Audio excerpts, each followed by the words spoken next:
ఇశ్రాయేలులు ఈ ఆత్మీయ జీవితం నుంచి వెనకొంజ ఎందుకేశారు? దీనికి కారణం ఏంటి?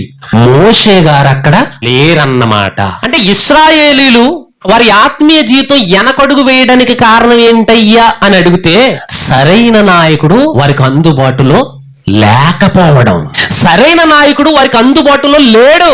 నాయకుడు కాదు ఇక్కడ, సరైన నాయకుడు. సరైన నాయకుడు అంటున్నాను, ఇంకో నాయకుడు ఉన్నాడా? ఉన్నాడు ఇంకో నాయకుడు. ఎవరు? అహరోను. అహరోను సరైన నాయకుడు కాడు, నాయకుడే. వీరిద్దరూ కలిపి ఫరోను గజ గజ గజ లాడించారు.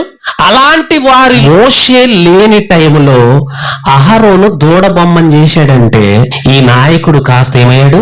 పనికి మాలిన నాయకుడు. ఇప్పుడు మీకు అర్థం. ఇశ్రాయేలీలు ఆత్మీయ జీవితంలో వెనుకొంజి వేయడానికి కారణం ఏంటంటే సరైన నాయకుడు లేకపోవడం.